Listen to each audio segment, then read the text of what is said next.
Right now, everybody's pointing at the Middle East. That's the story we keep hearing. And honestly, it makes sense. It's clean. There's a cause. There's an effect. It's simple enough to sketch on a napkin. But there's a problem with that story. See, the Federal Reserve keeps its own scoreboard, and it's not the number you see splashed across the headlines. The Fed targets 2% inflation, but it measures it using something called PCE, personal consumption expenditures. That's the number that actually counts, and that's exactly where the popular story falls apart. The Middle East conflict? That kicked off just a few months ago, but the Fed's own measure has now missed its target for 63 months straight. That's more than 5 years. PCE is sitting north of 4% right now, double the target, and it's still climbing. So think about that. Everyone's using a 5-month-old headline to explain a 5-year-old problem. And this isn't some nerdy stat that only matters to economists. This one number sits underneath every financial decision in the country. Your mortgage, your car loan, what your savings actually earn, what the cash in your pocket is worth next year. All of it gets priced off what people expect this number to be. So it's worth asking, what's really going on here? Because there's clearly more to the story. Here's the thing. Inflation used to move like a pendulum. Swing up, swing back down, settle right around 2%. You never questioned it because you never had to. Economists even gave this era a name, the Great Moderation. From 1985 to 2007, growth was steady, inflation stayed low, and the whole economy looked like it just ran itself. Except it didn't. There was no invisible hand. There was a real one. Somebody standing right next to that pendulum, giving it a firm shove back to the middle every single time it swung too far. And they did it so reliably, for so long, that everybody forgot the thing was being pushed at all. That's what these last 5 years are really about. Because the one doing the pushing, they're the ones in trouble now. But first, let's talk about that 2% number itself. You'd think a number the entire financial system leans on would come from some genius equation. Or maybe it was carved in stone and handed down for generations.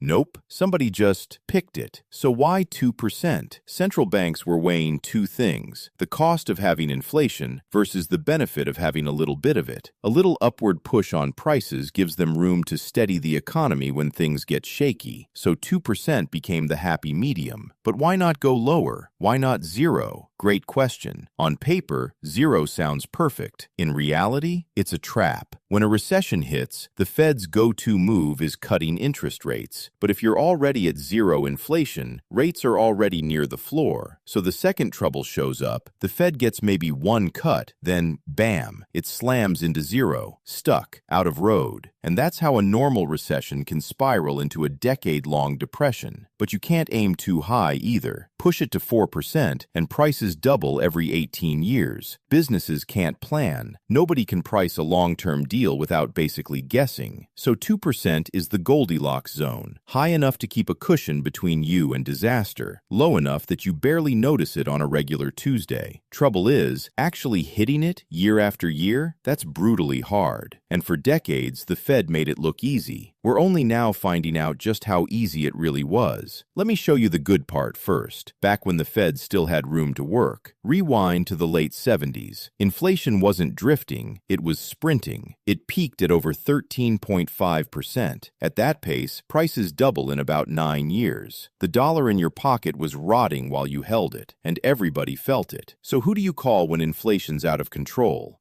Not Ghostbusters. You call Paul Volcker. 6'7", cigar-smoking, looked like a man who ate recessions for breakfast. Volcker takes over as Fed chair in 1979 and does the one thing nobody else had the stomach for. He cranks interest rates to 20%. He deliberately triggers not one recession, but two, back-to-back, choking off the money supply until inflation had nothing left to feed on. It was so aggressive it got its own name, the Volcker shock. And it worked. Inflation crashed from over 13.5% down to under 2%. A couple years later, the country rolls right into the Great Moderation. So the obvious question, the one forming in your head right now, if it worked for Volcker, why not just run the same playbook today? Because Volcker had one advantage nobody talks about. The country could actually absorb the damage. Back then, the national debt was about a quarter the size of the economy. Tiny by today's standards. So when he jacked rates up to 20%, it hurt, but it was clean. Raising rates did exactly one thing: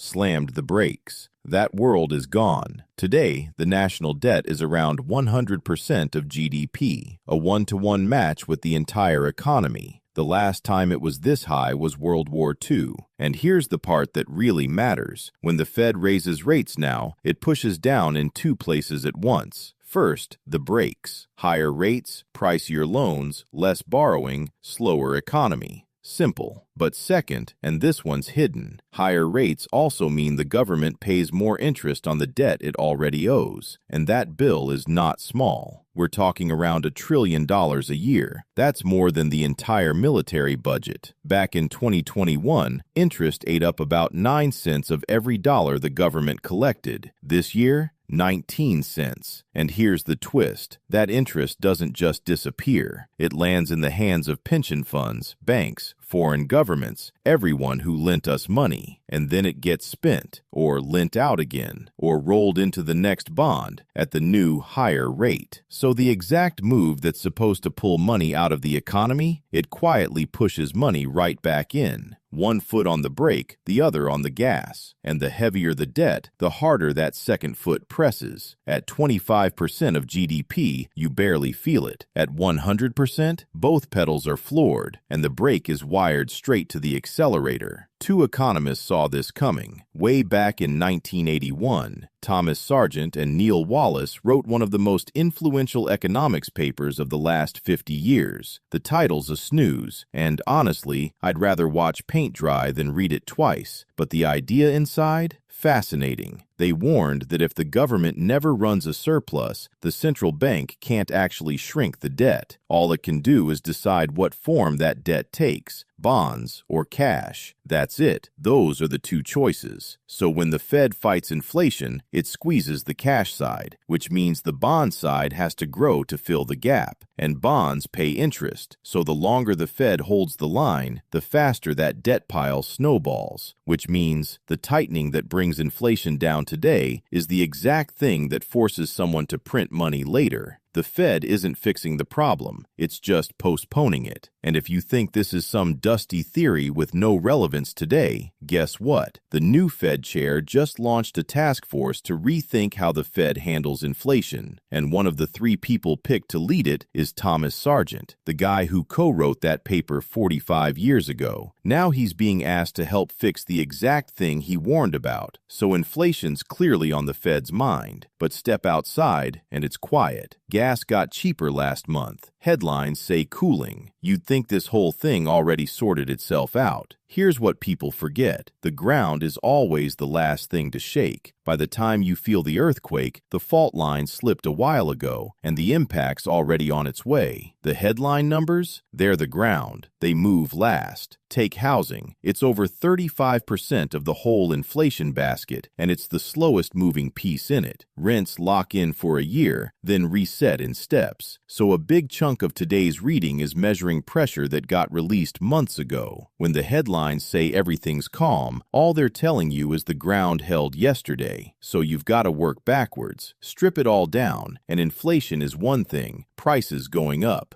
And in the pandemic, they ran it harder than ever. The Fed's balance sheet ballooned from around $4 trillion to nearly $9 trillion in about 2 years.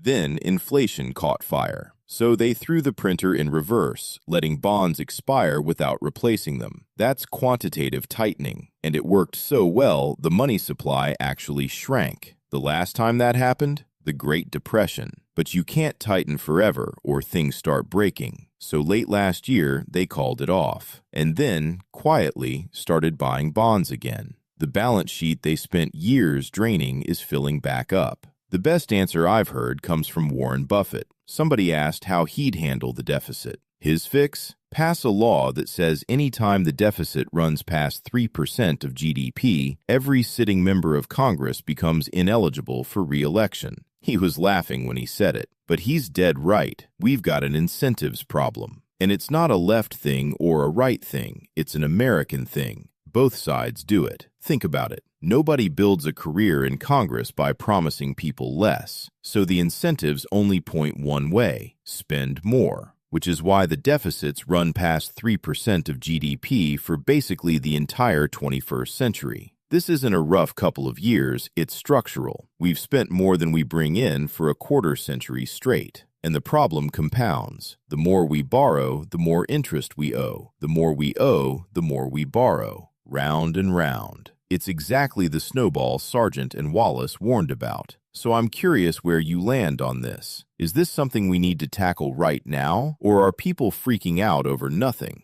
Drop a comment. I'll be reading them. Maybe Buffett's plan is too extreme, or maybe it's not extreme enough. We can argue about the fix all day, but the one thing we can't argue about, this doesn't fix itself.